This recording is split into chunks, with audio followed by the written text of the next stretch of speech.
Greetings, I'm Dr. Subha Anirudhan and I'll be discussing hypochlorite accident today.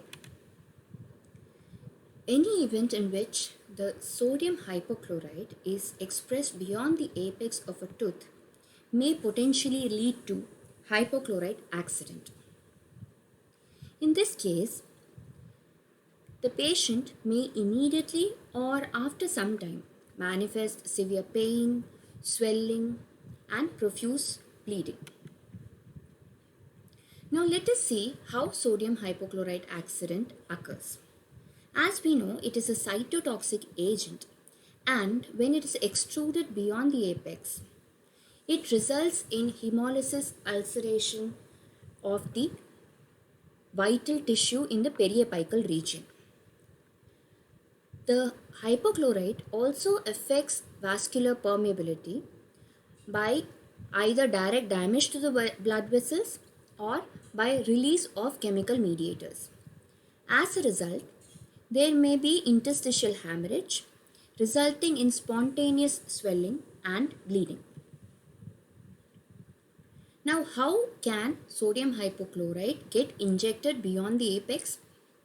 When the needle of our irrigating syringe is wedged and bound, and the irrigant is forcefully injected beyond the apex, this will result in forceful extrusion or extravasation of sodium hypochlorite.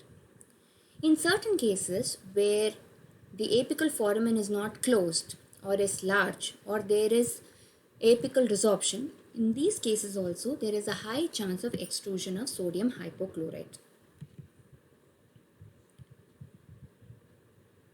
When sodium hypochlorite is injected in small quantities, patient may not have symptoms, but if it is more than 3 to 4 ml, in this case there may be immediate onset of pain. In some cases it can be delayed by minutes or hours. The patient will complain of severe pain, burning sensation, and there may be trismus, anesthesia or paresthesia. And the patient may also manifest airway obstruction and maxillary sinus involvement depending upon the severity of inflammation. Since sodium hypochlorite is a chemical caustic agent, its effect on the tissue is that of chemical burns and tissue necrosis, resulting in acute inflammatory reaction, and this leads to swelling which may spread to adjacent tissues. Now, as you can see in this diagram, it can spread to the periapical area, periorbital area, upper lip and cheek. Sometimes if it extravasates into the maxillary sinus, the patient may report a chlorine taste and irritation of the throat. There may be secondary infection due to necrosis also. The best cure is actually prevention.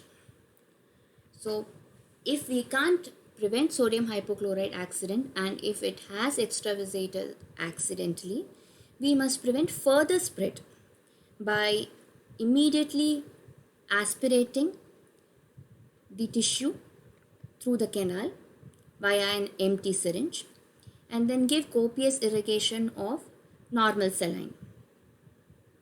Then we can give a non-sitting calcium hydroxide dressing and recall the patient after 24 hours.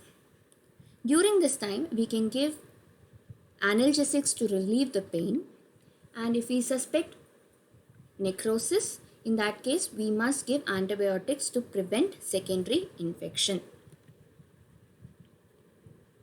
Now, the patient should be kept under observation for the next few hours to see if there is no airway obstruction. In cases of complex medical histories, it is better to keep the patient under observation for at least 24 hours or till the symptoms subside. During the first 24 hours, it is better to give the patient a cold compress since it reduces the blood flow and inflammation to that area. We can evaluate the case severity, and depending upon that, decide whether the patient needs admission to the hospital or he or she can be treated as an outpatient. Then during the second day, we can give hot compress and warm oral rinses to stimulate local systemic circulation. And once all symptoms have subsided, we can continue with the root canal treatment using clohexidine or any other irrigant. As I already said, prevention is the best cure. So how to avoid hypochlorite accident? Always work within the confines of the working length. Therefore, the working length should also be marked on the needle which is irrigating the root canal. Use a side-vented needle. Make sure the needle is not wedged. Keep moving it up and down so that there is a black flow of the liquid out of the canal. I hope you understood the causes, management and prevention of sodium hypochlorite through this lecture. Thank you.